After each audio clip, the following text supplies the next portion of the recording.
नमस्कार। SCG news पर मैं हूं नरेंद्र पांडे।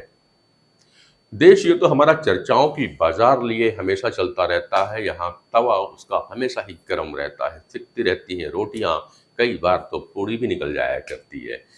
इस समय तो चुनाव ही संपन्न हुए हैं, तो देश में चर्चा का बाजार गर्म नहीं, बहुत कुछ ज्यादा ही गर्म हो चुका है।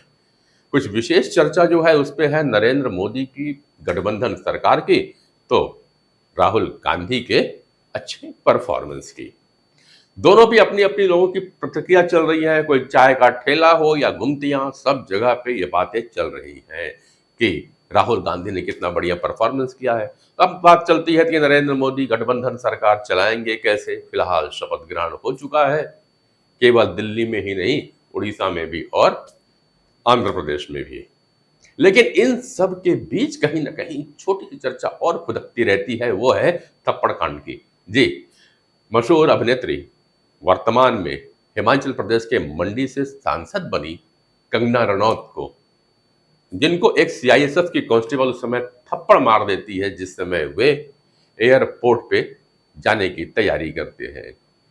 कंगना रनावत के थप्पड़ की गूंज पूरे देश में बजी, लेकिन उनके पक्ष में उतरे तो कुछ गिने चुने बॉलीवुड स्टार। बॉलीवुड के कई शख्सियत ने तो उनको पड़े थप्पड़ पे अपनी सहमति ही जता दी।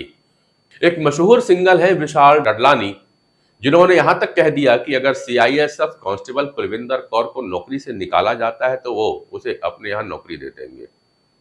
तो दूसरी तरफ जमाने की मशहूर अभिनेत्री रही शबाना आजमी ने भी एक्स पर लिख दिया कि मेरे दिल में कंगना के लिए कोई प्यार तो नहीं है, लेकिन मैं अपने आप को उन लोगों के समूह में शामिल नहीं कर सकती जो उन्हें थप्पड़ मारे जाने पर जश्न मना रहे हैं। बात सुरक्षा का है। उन्होंने कानून को भी आड़े हाथ लिया और कहा कि यदि ऐसा होता रहेगा तो देश में तो कोई सुरक्षित रहेगा ही नहीं। इसी तरह राम गोपाल वर्मा, अमन वर्मा और अनुपम खेर सहित कई अन्य सितारों ने भी इस घटना पर चिंता जाहिर कर चुके हैं। लेकिन बॉलीवुड के बहुत सारे स्टार अभी भी मौन हैं। कोई भी कंगना रनावत की फोटो को इंस्टाग्राम पर पोस्ट नहीं कर रहा है, कोई भी अपनी फोटो के साथ में उनकी फोटो लगा करके सिंपैथी नहीं जता रहा है, ना ही विरोध जता रहा है। कोई भी एक्सपर्ट ट्वीट नहीं कर रहा है। कहां चले गए भाई वो लोग जो राफा के बारे में बड़ी बड़ी पोस्ट लिख रहे थे, इजराइल का विरोध कर रहे थे, फिलिस्तीनी के ऊपर हुए हमले पर विरोध जता रहे थे। यार, देश की एक मशहूर अभिनेत्री को खुलेआम एक एयरपोर्ट पर एक कर्मचारी द्वारा थप्पड़ मारा जाता है तो बॉलीवुड पे दिखाई नहीं पड़ता। जब एक सांसद के ऊपर में हमला होता है तो किसी को भी भारत के लोकतंत्र के खतरे में जाने की चिंता नहीं होती है। इन लोगों को तब भारत असुरक्षित नहीं लगता। क्या यह चिंता इसलिए नहीं हो रही है कि वह अभिनेत्री, वह महिला किसी एक विशेष कौम से संबंध नहीं रखती? हो सकता है कि ये आरोपी सीआईएसएफ कांस्टेबल का गुस्सा आपकी नजर में जायज हो, पर ध्यान देने की बात यह है कि वह देश की ऐसी सुरक्षा एजेंसी का हिस्सा है जहां पर इस तरह के गुस्से को जगह नहीं दी जा सकती। ये एजेंसियां देश के सभी एयरपोर्ट और मेट्रो जैसी संवेदनशील जगहों में सुरक्षा का कार्य देखती हैं। कुलविंदर कौर के गुस्से को जायज बतलाने वाले ध्यान रखें कि आपके ये विचार एक प्रकार से आग से खेल करवाने जा रहे हैं। इस प्रकार का अतिवाद आतंकवाद के लिए जगह बनाता है। शायद यही कारण है कि एक वर्ग यह बात कर रहा है कि इस तरह की विचारधारा को सिर उठाने के पहले ही कुचल देने की आवश्यकता है। क्या कंगना को मारा गया थप्पड़ एक मामूली घटना मान लिया जाना चाहिए, या आने वाले किसी बड़े साजिश की ओर यह घटना संकेत दे रही है? जिस तरह उसे थप्पड़ मारा गया, वह उसके मारने की स्टाइल जरा गौर करिएगा, ये खालिस्तानी समर्थकों की स्टाइल से काफी कुछ मिलती है। कंगना कहती है कि जब मैंने उस महिला से पूछा कि तुमने ऐसा क्यों किया, तो उसने नजरें फेर ली और उस ओर मुखातिब हो गई जिधर मोबाइल द्वारा वीडियो शूट किया जा रहा था। महिला कांस्टेबल ने कहा था कि वह किसान आंदोलन के समय बैठी महिलाओं के खिलाफ कंगना द्वारा दिए गए विचारों से नाराज थी। वह किसान कानूनों के निरस्त होने की वजह से भी नाराज थी, इसलिए उसने कंगना रनौत को थप्पड़ मार दिया। मगर यहां एक बात गौर करने की है मित्रों, किसान आंदोलन 2020 में हुआ था। 4 साल लगे उसे घटना का बदला लेने के लिए, इस कांस्टेबल को, जबकि कंगना रनावत इस एयरपोर्ट से तो कई बार गुजर चुकी होगी और महिला कांस्टेबल की भी ड्यूटी वहां कई बार लगी होगी। फिर 4 साल बाद ऐसी घटना क्यों की गई? तो थोड़ा सा अब इस राजनीतिक परिदृश्य को भी समझा जाए। इसलिए मैं कह रहा हूं कि छोटी मोटी कोई घटना नहीं है, इसके पीछे कोई बहुत बड़ी साजिश है जिसका इशारा किया गया है। इस लोकसभा चुनाव के परिणाम पर अगर आप गौर करेंगे तो दो महत्वपूर्ण चीजें हुई हैं। पहला, खालिस्तानी समर्थक अमृतपाल, जिस पर यूएपीएल लगा हुआ है, जो जेल में बंद है, वह चुनाव जीत जाता है जेल के अंदर से। यानी कि पंजाब में कहीं ना कहीं खालिस्तानी समर्थकों की संख्या बढ़ रही है। इस बात को तब और बल मिल जाता है जब महिला कांस्टेबल कुलविंदर कौर को आतंकवादी समर्थक पन्नू ने सपोर्ट कर दिया।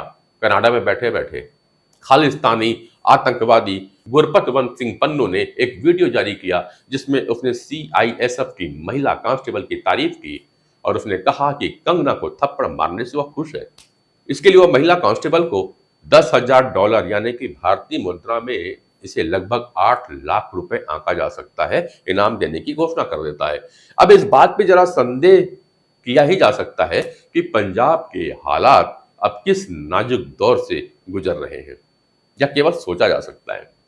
एक बार फिर से इस राज्य में जिस तरह से अलगाववाद अपना फन फैला रहा है, वह कभी भी पंजाब को इस खूनी दौर पर वापस बुला सकता है जो 80 के दशक में हुआ था, हम लोगों ने देखा था।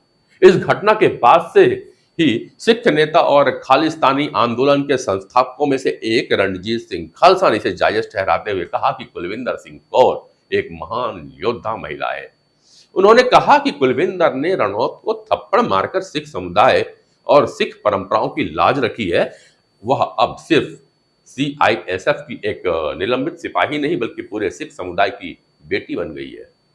सोशल मीडिया पे भी जिस तरह के पोस्टर आ रहे हैं ना, अन्य मीडिया से भी देखा जा रहा है, इसे देखकर तो यह लगता है कि आने वाले समय में पंजाब के साथ समूचा देश वाकई काफी तकलीफ के दौर से गुजरने वाला है, जैसा कि 80 के दशक में आप सबने देखा था।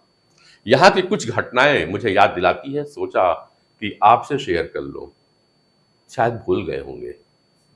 याद करिए 1984 जब इंदिरा गांधी पूर्व प्रधानमंत्री भारत की, 2 सुरक्षा कर्मियों ने गोली से उनको भून डाला था। पूर्व प्रधानमंत्री राजीव गांधी जब श्रीलंका के दौरे पे गए थे तो गॉर्ड ऑफ ऑनर दिया जा रहा था। उस समय उन पर एक सुरक्षा गार्ड के द्वारा ही उन पर बंदूक से हमला किया गया। शुक्र था कि वे बाल बाल बच गए। 1991 में भी इसी तरह के लिट्टे आतंकवादी ने उन पर आत्मघाती हमला किया जिससे उनकी हत्या हो गई थी। इसी तरह पंजाब के पूर्व मुख्यमंत्री बेअंत सिंह की भी हत्या कर दी गई थी एक आत्मघाती हमले पे। यार ऐसी बहुत सारी घटनाएं और काफी दर्दनाक घटनाएं रही हैं जब सुरक्षा कर्मियों द्वारा उनके खुद के गार्ड द्वारा ही उन पर हमला किया गया हो। ऐसी घिनौनी हरकतें हमारा देश कई बार देख चुका है। मैंने सोचा याद दिलाऊं, शायद कहीं आपके जहन से फिसल ना गया हो। लेकिन मैं यहां पर सिस्टम की भी बात करूंगा जहां पे मुझे थोड़ी सी कुछ कमी दिखाई देती है।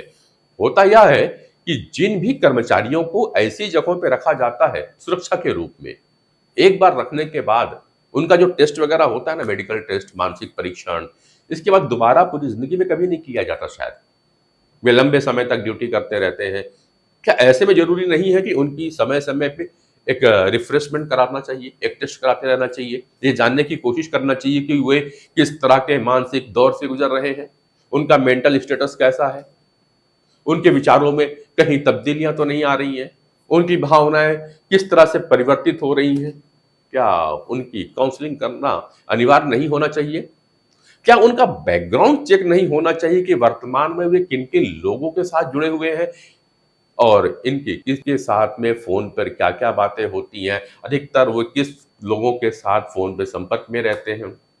हमने तो और आपने भी ऑपरेशन ब्लू स्टार का वह दौर देखा होगा और सुना भी होगा कि किस तरह सेना के कुछ अधिकारी उस समय लगभग बगावत पे उतर आए थे। तो वर्तमान में हुई इस घटना को भी पास्ट से सीखते हुए आने वाले भविष्य की किसी चेतावनी के रूप में भी देख लेना चाहिए। जब इंदिरा गांधी के एक हत्यारे का बेटा सरबजीत सिंह खालसा चुनाव जीत सकता है, तो क्या यह नहीं लगता कि पंजाब में अब कुछ बहुत गड़बड़ होने वाला है? ऐसा नहीं है कि आम लोग पहली बार ऐसे चुनकर के आए हैं, ऐसा नहीं है कि ये लोग पहली बार ऐसे चुनकर के आ रहे हैं। याद रखिए, आम आदमी पार्टी के मुख्यमंत्री भगवंत सिंह मान जब अपनी संसदीय क्षेत्र यानी लोकसभा सीट को छोड़ते हैं, तो वहां से पूर्व आईपीएस, जिन्हें एक खालिस्तानी समर्थक के रूप में, एक अलगाववादी नेता के रूप में पहचाना जाता है, मेंबर ऑफ पार्लियामेंट चुन करके आ जाते हैं।